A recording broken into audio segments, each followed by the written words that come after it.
Bueno, buenos días a todos otra vez.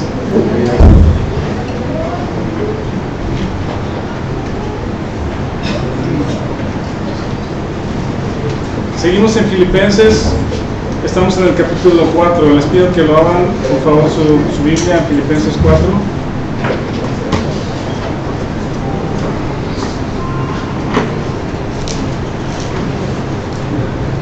Creo que uno o dos domingos más y terminamos el libro. Vamos a avanzar al capítulo 4 la próxima semana, al final, y después un resumen de toda la carta. Tengo algunas imágenes que les quiero mostrar, yo creo que la próxima semana, de un lugar que aparentemente es como el que donde estuvo Pablo, pues, en la cárcel, y algunas cosas de Filipenses, también de Filipo, de la ciudad. Es muy interesante. Estamos hablando de Filipenses como una carta donde es repetitivo el tema del gozo, este deleite calmado que no tiene influencia de lo externo, sino es producido y mantenido por la presencia del Espíritu Santo en las personas. Es fruto del Espíritu Santo en los creyentes, el gozo. Y en el capítulo 1 vemos que a pesar que las circunstancias son adversas, son muy malas para Pablo, el gozo del Espíritu se mantiene. Entonces, algo que nos puede robar el gozo en nuestras vidas son las circunstancias adversas. Ese es capítulo 1, pensando que hay siempre un propósito mayor. Capítulo 2 son los intereses personales. Cuando nos enfocamos en nuestro interés personal, no nos produce gozo. Quizá nos puede producir cierta felicidad temporal, pero no gozo permanente, porque también los intereses personales no los podemos alcanzar como planeábamos en muchas ocasiones. Pero cuando nos enfocamos en los intereses de otros y estimamos a los demás como superiores a uno mismo, entonces hay un gozo que el Espíritu produce por esa actitud a favor de otros. Capítulo 4 son las cosas terrenales, lo que nosotros podamos valorar a nivel terrenal. Pablo dice: yo lo he estimado como pérdida. Hay quienes son enemigos de la cruz de Cristo porque solamente piensan en lo terrenal. Su Dios es el vientre. Dice: pero nuestra morada es celestial, nuestra ciudadanía está en los cielos, nuestra liga con la naturaleza, nuestra naturaleza tiene liga en el cielo. Nuestros intereses están allá y por eso no confiamos en la carne. Ese es el capítulo 3. Y en el capítulo 4 encontramos otra circunstancia, otra cosa que nos roba el gozo. Bueno, no es cosa, pero quiero decir, algo que nos roba el gozo son las personas. Capítulo 4, las personas nos roban el gozo. No todas las personas con las que convivimos, ya sea familia, compañeros de escuela, de trabajo, jefe, maestro, autoridades, clientes, vecinos, amigos, hermanos en la iglesia, no todos son de nuestro agrado. No todos son de nuestro agrado. Y en muchas ocasiones tenemos que, a pesar de que tenemos cosas en común con muchos, hay cosas que los humanos tenemos en nuestra naturaleza como personas que son desagradables para otros. Y es quizá relativamente fácil tener amigos por corto tiempo. Es relativamente fácil tener amigos por corto tiempo, ¿sí? Pero cuando el tiempo es largo, cuando pasamos más tiempo con las personas, entonces conocemos más de sus debilidades, de sus cosas desagradables, ¿no?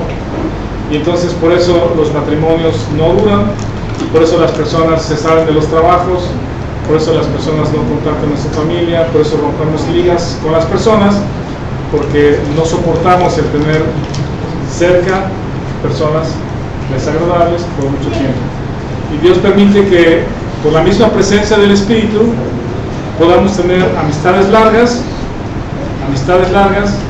tener ligas familiares fuertes, tener matrimonios sólidos en la verdad, y que nuestros hijos también puedan ver eso, que no renunciamos tan fácilmente a estas cosas por causa de las personas, sino que permanecemos y perseveramos esperando la gracia de Dios. Ese es capítulo 4, las personas. Sí. Sí, exactamente. Sí.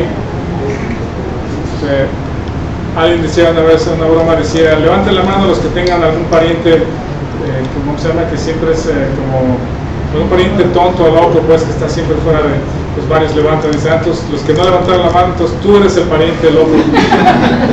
Entonces, sí, podemos pensar, levanten la mano los que, ¿cómo se llama? No tienen amigos desagradables, y si alguien no levanta la mano, entonces tú eres el amigo desagradable, ¿no? Nadie quiere estar cerca de ti. Vamos a leer el capítulo 4, del versículo 1 al 4. Vamos a leerlo todos juntos. Y después le voy a pedir a Oscar que nos dirija una oración después de la lectura. Del 4 al 1. Todos juntos leemos. Dice, así que, hermanos míos, amados y deseados, gozo y corona mía, estad así firmes en el Señor, amados. Ruego a Evodia y a Síntique que sea de un mismo sentir en el Señor. Asimismo te ruego también a ti, compañero fiel, que ayudes a estas que compartieron juntamente conmigo en el Evangelio, juntamente también y los demás colaboradores míos, cuyos nombres están en el libro de la vida. Regocijaos en el Señor siempre, otra vez digo, regocijaos. Vuestra gentileza sea conocida de todos los hombres, el Señor está cerca. Hasta ahí la lectura, gracias. Padre Santo, te damos gracias una vez más porque nos permites juntarnos a través de tu lectura, de la palabra, contigo, Señor. Te rogamos que tomes este tiempo, Padre, que uses al predicador esta mañana y, Señor, que nos muestres una vez más en tu hermosa palabra el gozo que tú tienes para cada cristiano que camina en el Espíritu. Gracias, Padre, porque tú nos iluminas y nos instruyes a través de tu Espíritu. Ponemos el tiempo en tus manos, Señor, en Cristo Jesús. Amén. Amén. Gracias, Oscar.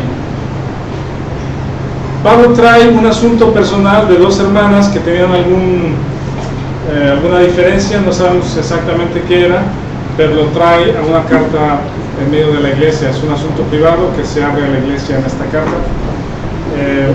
La razón es que este tema personal abierto a la iglesia es para involucrar a todo el cuerpo, porque el cuerpo tiene que participar en oración, en cuidado, en dar cuentas, en restaurar a las personas involucradas. Lo mismo sucede en Corinto, y posiblemente ya habían pasado por un proceso en que estas hermanas habían platicado y no se habían arreglado, ¿sí? Y como también nos compartió Oscar hace dos semanas o tres, que fue con el proceso para arreglar cuentas. Si tu hermano peca contra ti, ve con él.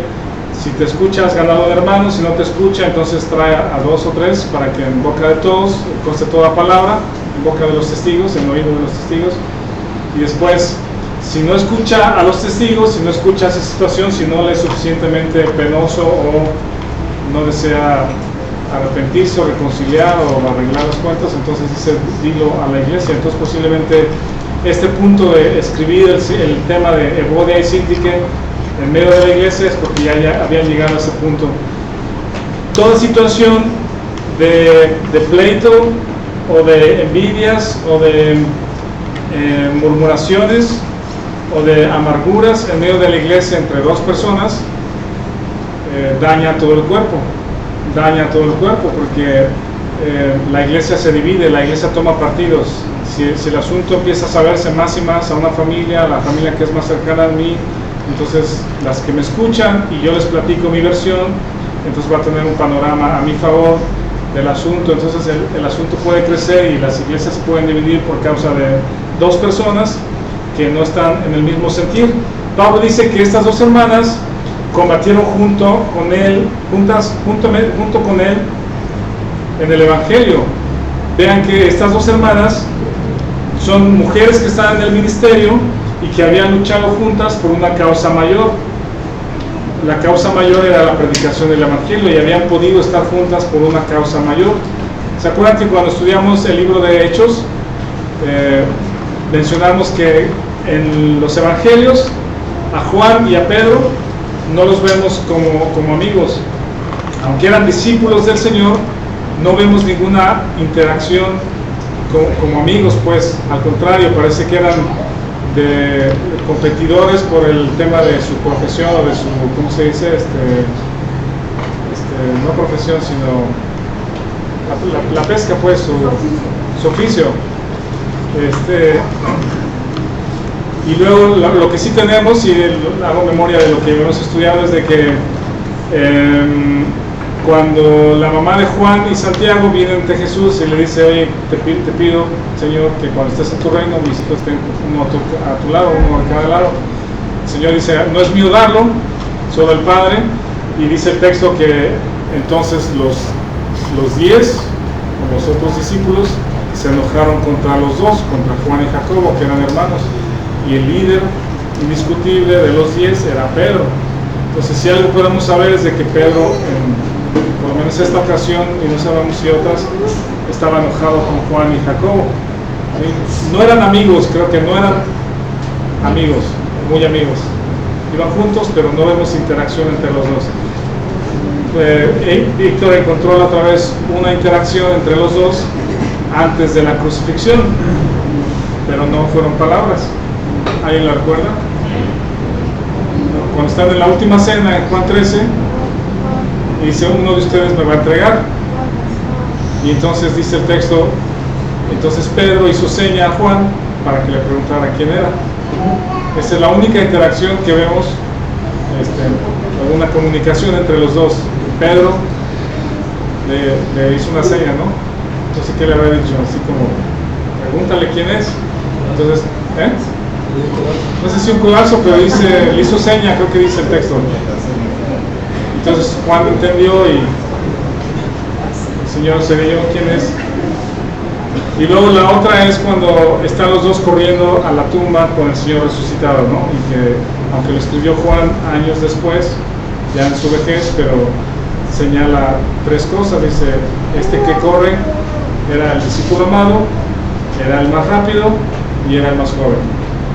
Refiriéndose al mismo, ¿no? Pedro pues era más viejo, más lento y no era tan amable. Está explicando eso, pues no sabemos por qué, pero ahí está el texto, pues, ¿no? Pero sucede eso. Y lo que vemos después en el libro de los Hechos es que de ellos dos, que tienen al parecer dones espirituales opuestos, Pedro es como el don de profecía, que es impetuoso, no se calla lo que piensa, a veces se equivoca, a veces no se equivoca, pero no se puede quedar callado, toma la iniciativa, toma el liderazgo, es a favor de la verdad, no a favor de las personas. Entonces Pedro, con ese ímpetu, es contrario a Juan, que Juan es más misericordioso, habla del amor, es más tranquilo, más calmado, quizá era el más joven. Entonces están contrastando, pero en la carne estos dos son opuestos, ¿sí? Juan y Pedro son opuestos, pero con la presencia del Espíritu y ellos dándose cuenta de la dependencia del Espíritu, en el libro de Hechos hacen el primer equipo de predicadores o misioneros ahí en Jerusalén. Sale Pedro y Juan, y varias veces dice Pedro y Juan, y al parecer Juan no tiene problema en que Pedro sea el que tome la iniciativa y la palabra, y va con él, y son azotados, y van a la cárcel, y está Pedro y Juan, pero ahora los vemos los dos juntos. ¿Por qué? Porque hay una causa mayor. ¿Sí me explico? La causa mayor ya no era mi pesca, mis pescados, mi oficio, mi interés por sentarme junto al rey, sino era la predicación del Evangelio. Y ambos, Juan y Pedro, estuvieron dispuestos a ser azotados e ir a la cárcel por una causa mayor. Evodia y Síntique parece que ya habían pasado por ese proceso de estar juntas por una causa mayor. Combatieron juntamente con Pablo por el Evangelio, y aún así hay algo entre ellas, hay algo que están guardando. Entonces Pablo nos da indicación de que en este caso la iglesia tiene que estar enterada, pero también le pide ayuda a un hermano que se llama compañero fiel. Les decía la semana pasada que algunos piensan que compañero fiel no es un adjetivo, sino es el nombre de la persona, ¿sí? sea, es el nombre de la persona que se llama compañero fiel, o su nombre significa compañero fiel. Es una de las notas que dicen ahí los estudiosos. Otro comentario menciona que probablemente le pidió a este hermano que fuera el intercesor o el mediador, porque probablemente era esposo de una y hermano de la otra hermana. Entonces él tenía acceso a dialogar con las dos para buscar una reconciliación.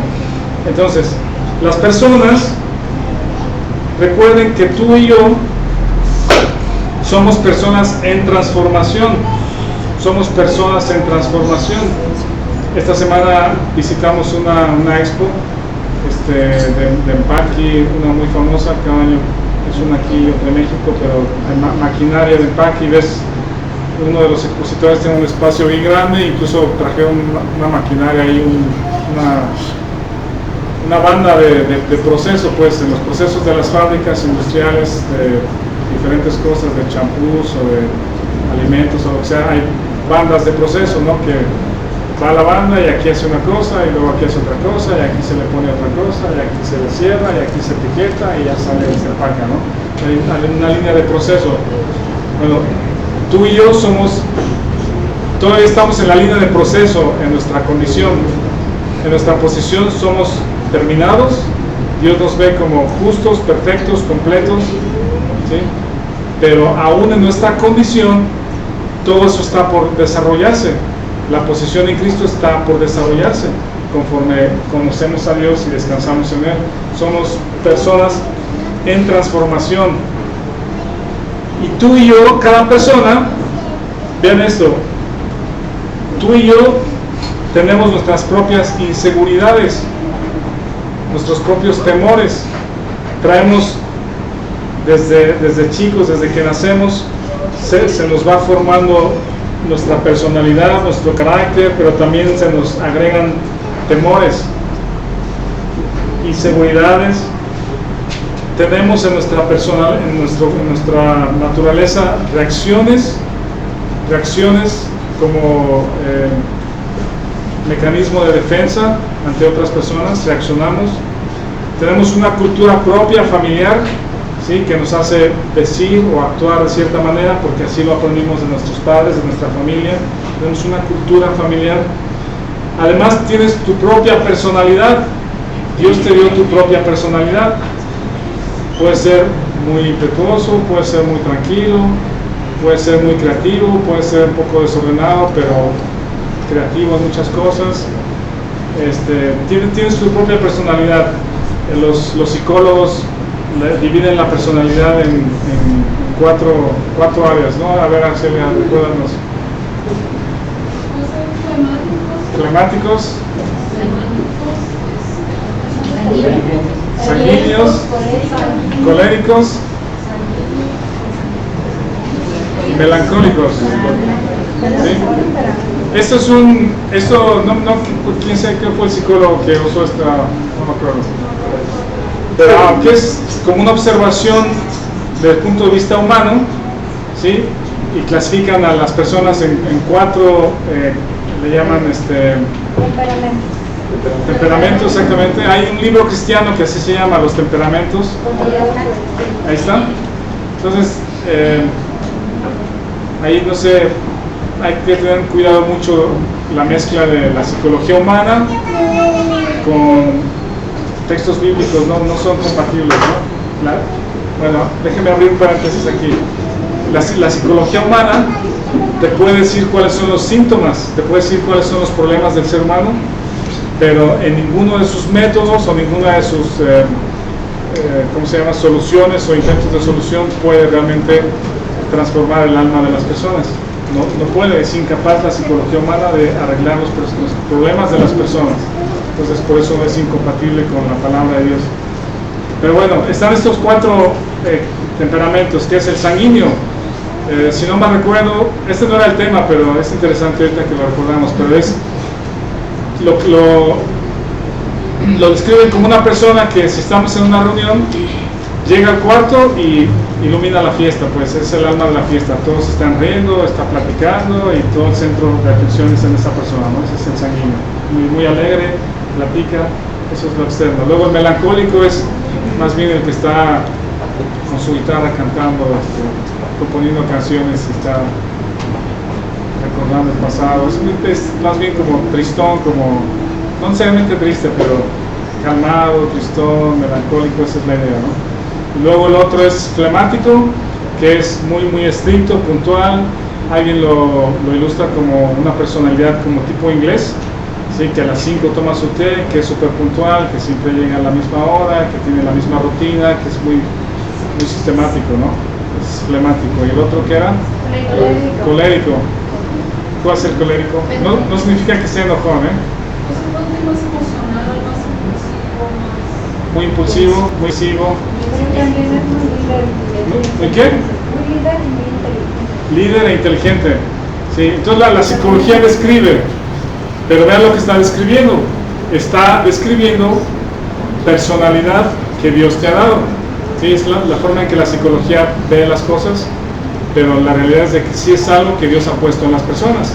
Tú tienes algo de estos 4 temperamentos, a lo mejor hay más que no sabemos por la combinación de uno, dos, uno es dominante. Pero bueno, a esto nos referimos con que tú tienes tu propia personalidad, tu propio temperamento, tus propias inseguridades que tenemos desde chicos, temores, reacciones, cultura familiar, pensamientos, ¿sí? Que son los que finalmente nos dominan a tener ciertas conductas.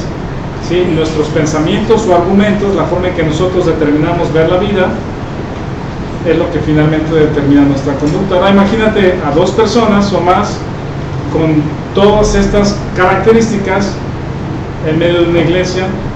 Sin duda va a haber ofensas, va a haber cosas desagradables, palabras ofensivas, palabras que no nos gustan, conducta que digo, ¿cómo es este puede ser cristiano con eso que está haciendo? Me gustaría que fuera diferente. Eres una persona en transformación. Dios no ha terminado el proceso de transformación en nuestra condición. Pablo le está pidiendo a Evodia y Síntique que sean de un mismo sentir en el Señor, que sean de un mismo sentir. Cuando tú te das cuenta que va a haber personas que no necesariamente son agradables, pero que Dios te permite estar en medio de ellas, en medio de un grupo como este, en medio de una iglesia, tenemos que observar que yo estoy en proceso de transformación, que las demás personas están en proceso de transformación y que todos necesitamos la gracia de Dios. ¿Sí? Tú necesitas la gracia de Dios no menos que las otras personas de las que nos quejamos o las que no nos gustan como son. Ella o él necesita la gracia de Dios y yo necesito la gracia de Dios tanto como ellos. Yo no soy mejor que ellos. Tal vez yo puedo dominar ciertas áreas que ellos no dominan o que él o ella no domina. Pablo le pide a este compañero fiel que interceda y que ayude para platicar con estas hermanas, porque hay un fin mayor que es la causa del Evangelio, porque estamos en un proceso de transformación. Vean este texto que dice en el versículo 3 al final. Dice, ¿alguien lee el 3? Sí. Sí, 4:3. Asimismo te ruego también a ti, compañero fiel, que ayudes a estos que combatieron juntamente conmigo en el Evangelio, con Clemente también y los demás colaboradores míos, cuyos nombres están en el libro de la vida. ¿Ven eso? Tanto el nombre de Evodia como el nombre de Síntique como el nombre de compañero fiel están en el mismo libro. ¿Quién es mejor que el otro? Bueno, a lo mejor no está al principio del libro y otro al final. Yo estoy primero del libro, diría uno. No importa, tu nombre está al lado del nombre de la otra persona, pues no, nadie es superior al otro. Dios tiene a todos los creyentes, tanto a las Evodias o Evodios, como a las Síntique o Síntiques, varones, escritos en el mismo libro. Para Dios somos igual de valiosos. ¿Sí? Y todos estamos en proceso de transformación y todos necesitamos de la gracia de Dios. Entonces Pablo hace esta expresión en el versículo 4, que es como una palabra expresiva con admiraciones. Dice: regocijaos en el Señor siempre. Otra vez os digo, regocijaos. Tal vez puedo pensar en Sophie. ¿Cómo dirías este versículo 4? Tú que eres expresiva, ¿cómo dirías este versículo 4? ¿Ya lo leíste? ¿Con qué energía, con qué alegría lo dirías?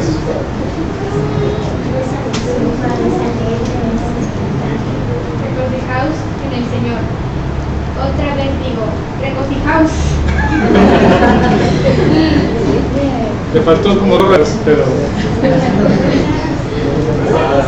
no venía preparada.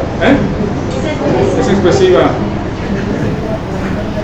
Entonces, eso está diciendo Pablo, es alégrense, o sea, alégrense.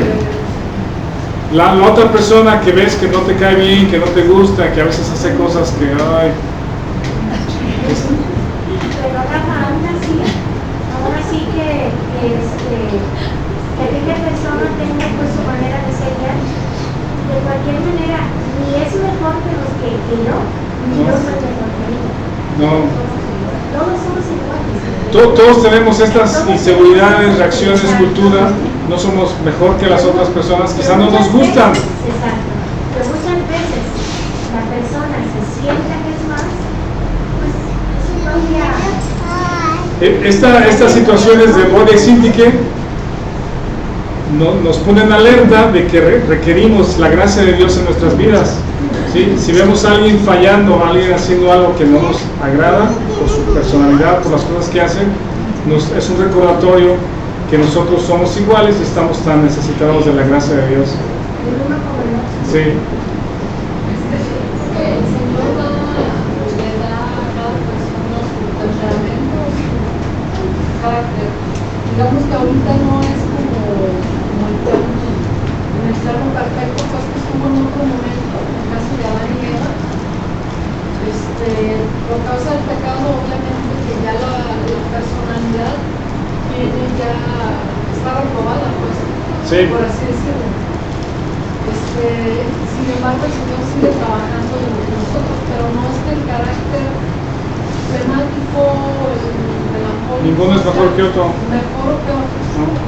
Y en la iglesia, por ejemplo, aquí todos tenemos nuestro temperamento. Y esta iglesia tiene de todos. O sea, tiene de todos, y lo importante es ver cómo el Señor trabaja en cada uno, y para el ministerio usa ese tipo de personalidad o de carácter. Sí. Entonces,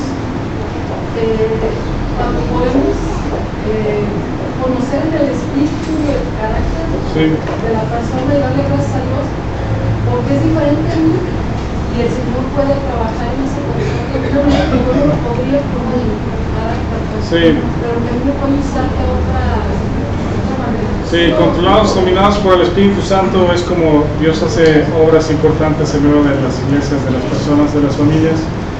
Voy adelante porque no quiero que se me acabe el tiempo para terminar esta sección, pero vean el versículo 5, ¿alguien lo quiere ver? 4, 5. Vuestra gentileza sea conocida de todos los hombres, el Señor está cerca. Si tienes algún problema con alguna persona, que tu gentileza sea conocida. ¿Sí? Si hay una persona desagradable por sus temores, por su reacción, por su cultura, por su personalidad, confiando en el Señor podemos mostrar consideración a otros, gentileza, considerando a los demás como superiores a uno mismo, hacer a un lado mis derechos y ceder en favor de otros, ya sea creyentes y no creyentes. Esta gentileza o mostrar consideración por otros es una actitud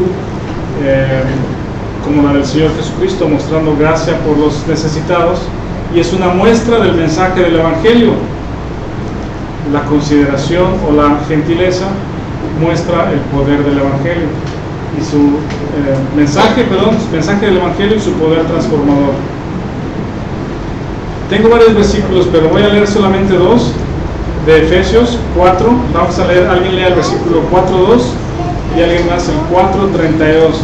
Pero para el contexto de las iglesias que Pablo está escribiendo, en repetidas ocasiones está la frase unos a otros, unos a otros, unos a otros. Salúdense unos a otros, ámense unos a otros.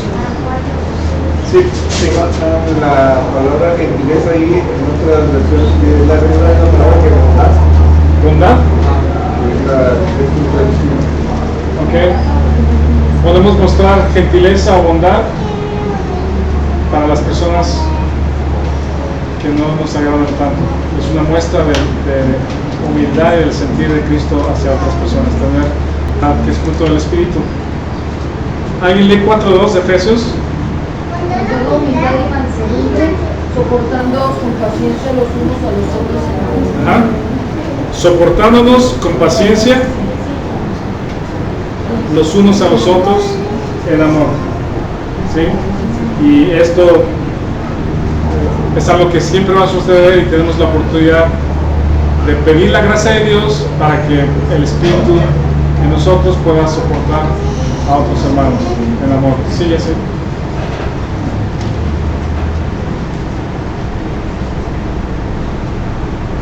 Que si soportándonos quiere decir sosteniéndonos. Sí, es como la ilustración es como alguien que está cojeando, por decir, que tiene la dañada, y tú llegas y le pones tu hombro para sostenerlo, para ayudarlo, para soportarlo. ¿Sí? O es tolerando.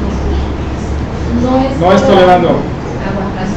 no es aguantarlo de mala gana, sino es una persona que necesita ayuda, necesita de la gracia de Dios y tú eres el instrumento. Perdonándonos unos a otros, como Dios también perdonó a los hijos de Cristo. Ajá.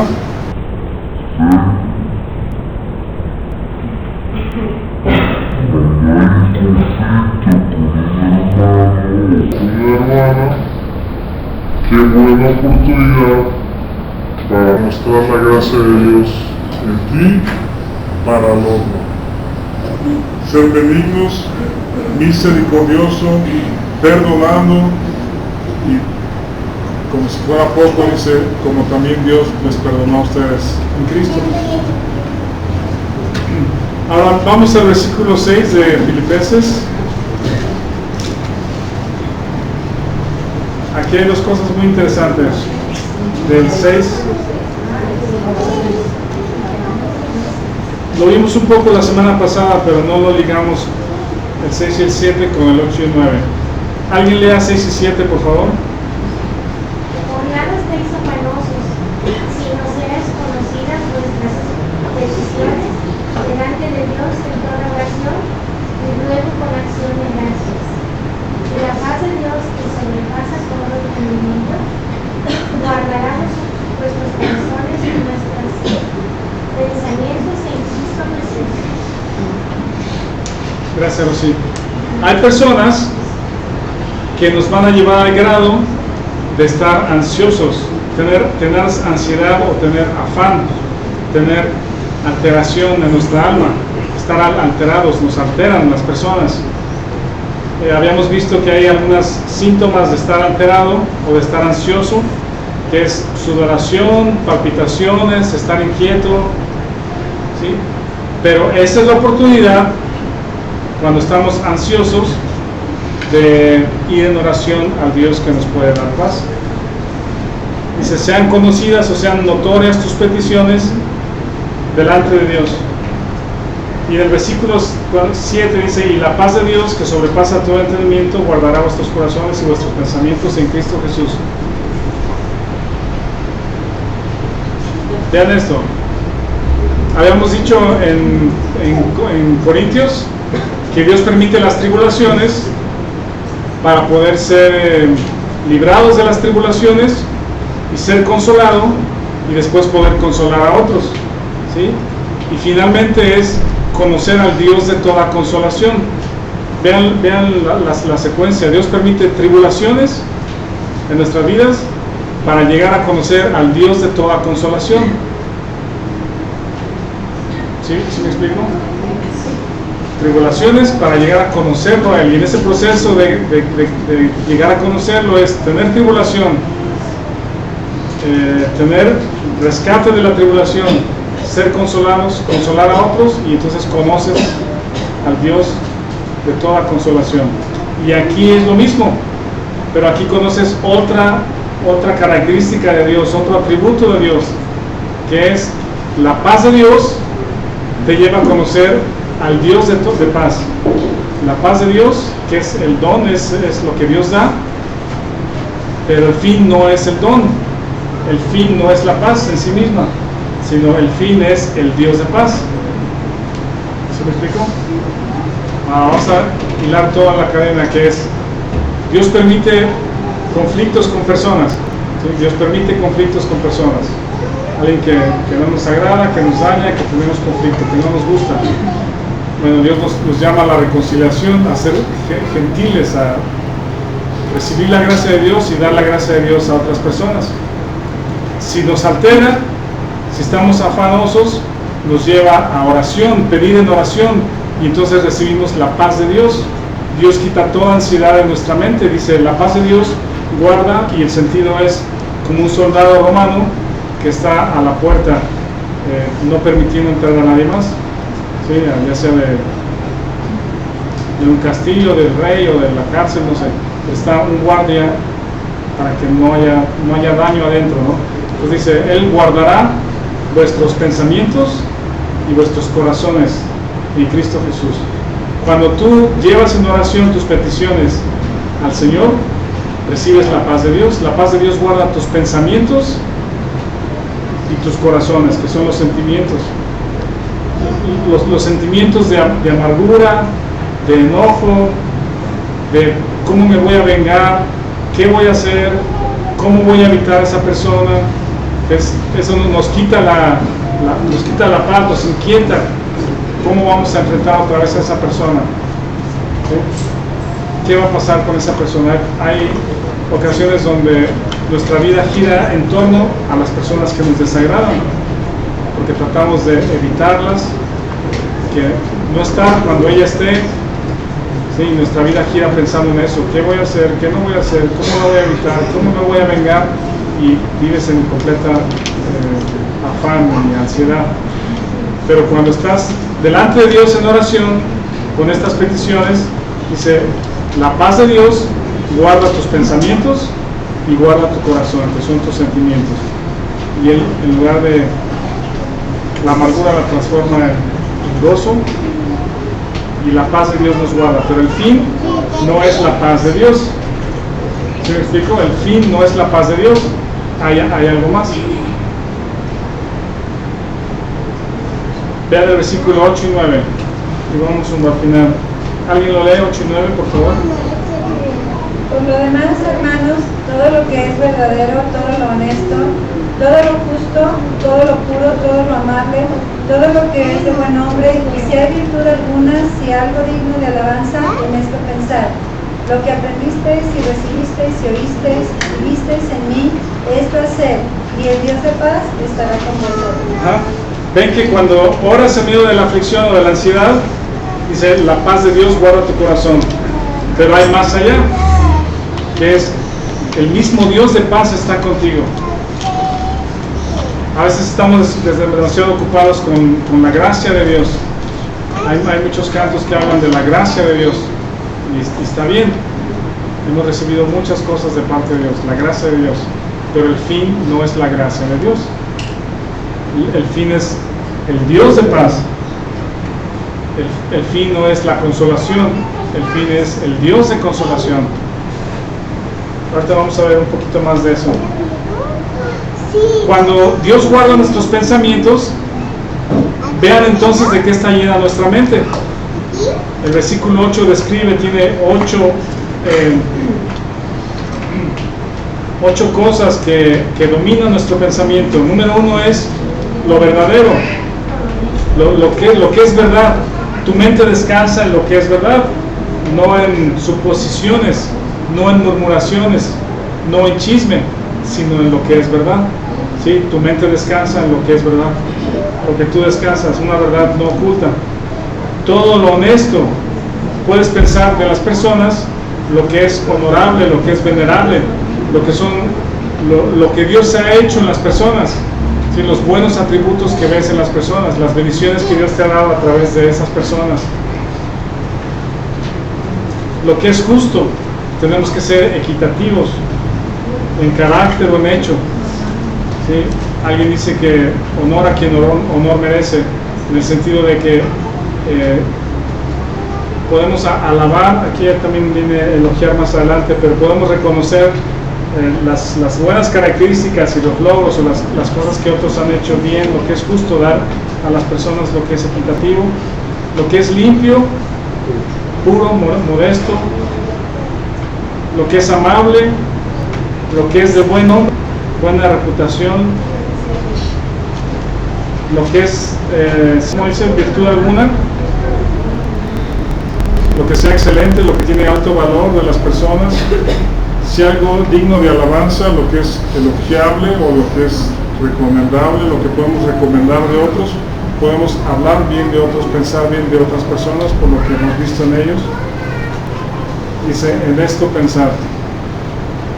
Habíamos estudiado en 2 de Corintios que en nuestra mente se levantan argumentos, ¿sí? Dice que nuestras, no lo vamos a ver, pero dice el texto en Corintios 10, que nuestras armas de nuestra milicia no son carnales, sino poderosas en Dios para destrucción de fortalezas, quitando todo argumento y toda altivez que se levanta contra el conocimiento de Dios, llevando cautivo todo pensamiento a la obediencia a Cristo. ¿Qué significa todo esto? Que en nuestra mente, con las cosas que pensamos, se levantan argumentos, y esos argumentos se convierten en fortalezas, y esas fortalezas determinan nuestra conducta, ¿sí? Porque ya tengo un respaldo para mi conducta. ¿Sí? No lo estoy perdiendo. Tengo un respaldo en mi mente para ver cómo me voy a conducir. ¿Sí? En mi mente ya estoy convencido con ese argumento y esa fortaleza, con pensamientos, para mi actuar, y justifico mi actuar, aunque ese actuar sea malo. Y entonces todo pensamiento tiene que ser llevado cautivo a la obediencia a Cristo, y podemos en ese que la paz de Dios gobierna nuestros pensamientos, rescatar todo lo verdadero, todo lo justo, todo lo amable, todo lo puro, todo lo de buen hombre, todo sea virtud alguna, digno de alabanza, en esto pensar. Y luego el último, el versículo 9, alguien lo lee otra vez y terminamos aquí. Porque aprendisteis y recibisteis y oísteis y visteis en mí, esto haced, y el Dios de paz estará con vosotros. Ajá.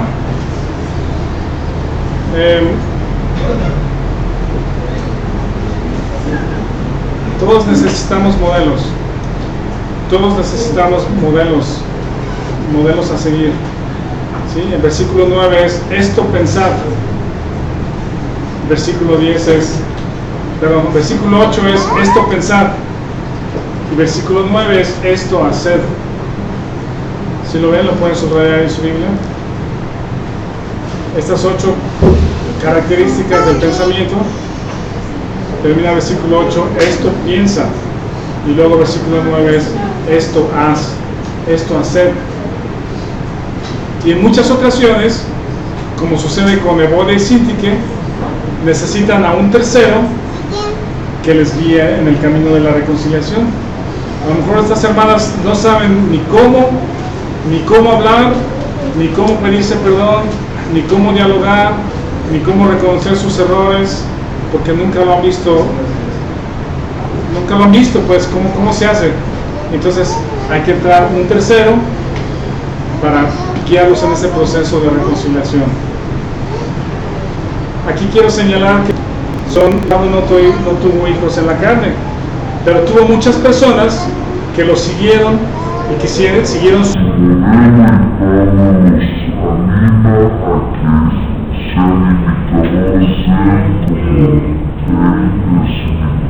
de Cristo. Él es un modelo visible para otros creyentes. ¿Qué pasó? No, nomás estoy con calma. Quiero hacer una mención respecto al Día del Padre.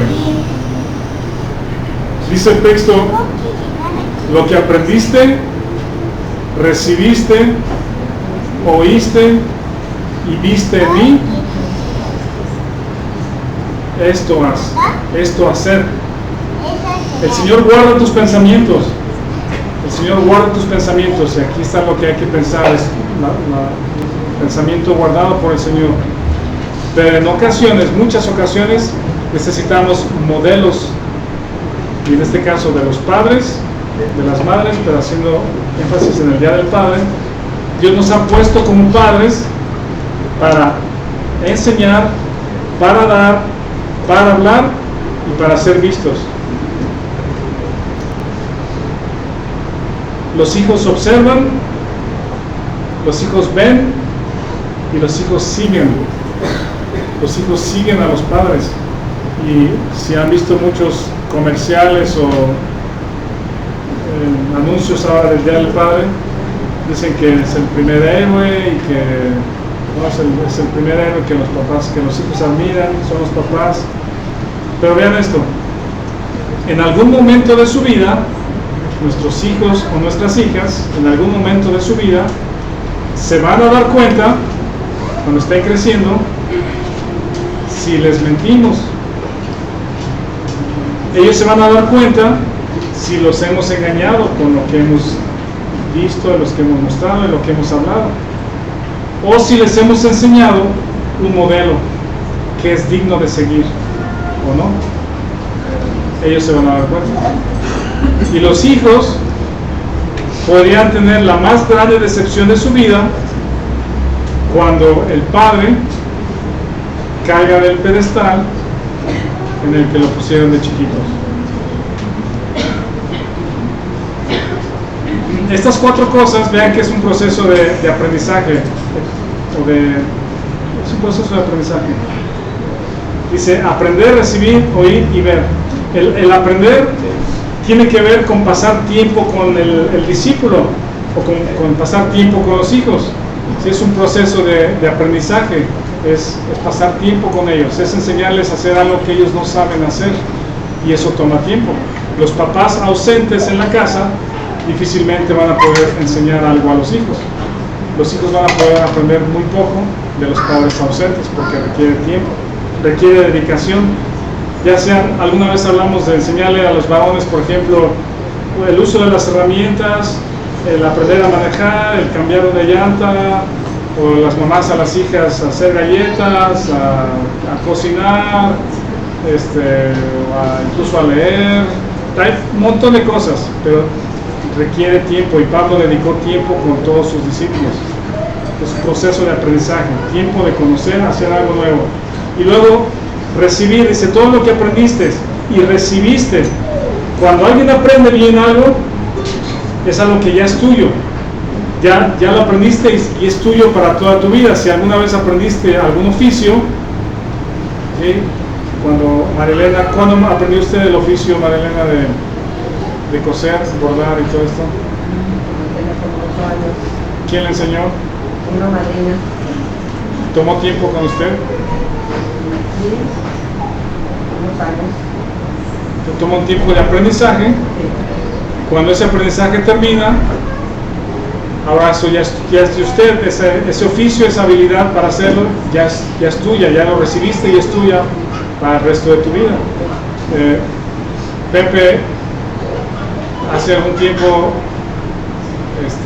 tú no sabes tocar violín, ¿verdad, Pepe? ¿Y saben lo que hace Pepe? Era investigar en internet, ¿cómo se llama? Se compró su propio violín, ¿no? No sabe tocar violín y le enseñó violín a su hija, ¿sí? Porque desea enseñar a su hija, pasa tiempo con su hija, imprimir partituras y ahora, ¿cuál es do? ¿Cuál es re? Ahora sí, ¿cuál es mi? Mi. Y ahora Pepe ya sabe tocar el violín. Es un proceso de aprendizaje con sus hijas, ¿sí? Y todos los papás tenemos esa oportunidad de pasar tiempo, invertir tiempo con nuestros hijos, porque algo que ellos aprenden ya lo reciben y es algo valioso para ellos de por vida, es algo que ya es cercano, es familiar, ya es tuyo, ya está aprendido. Todo lo que oíste, que son instrucciones, y todo lo que viste, que es el ejemplo. El oír y el ver tiene que coincidir. El oír y el ver tiene que coincidir. No podemos escuchar una cosa y observar otra cosa. No se puede. Y los hijos se van a dar cuenta cuando crecen que mi papá dice una cosa pero hace otra cosa, y entonces el papá cae del pedestal, ya no es su héroe, porque el modelo que el papá le estaba enseñando al hijo no hace sentido, no es coherente.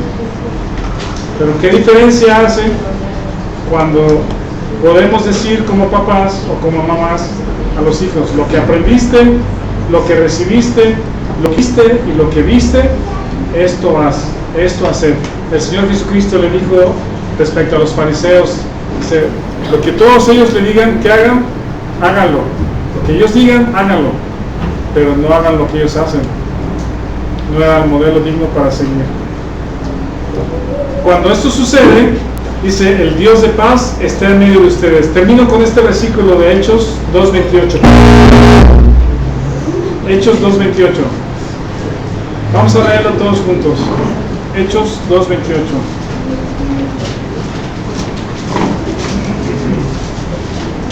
Ya se me está yendo la audiencia.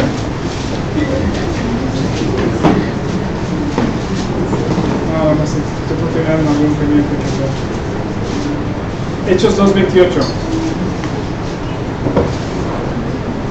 ¿Ya lo tienen? Sí.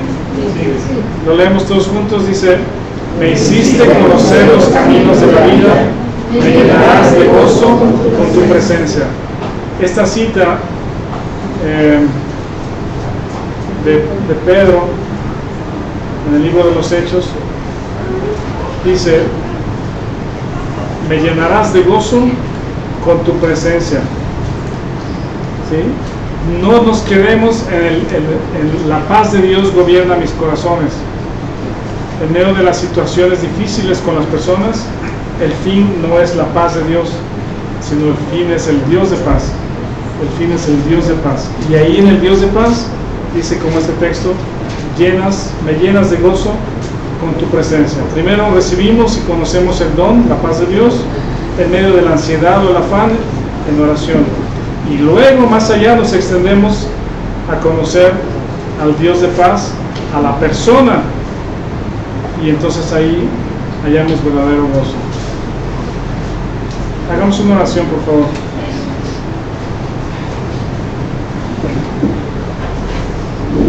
Señor, gracias te damos por tu palabra, gracias por cada una de las personas que están aquí, por la iglesia que tú has comprado, porque es columna y baluarte de la verdad.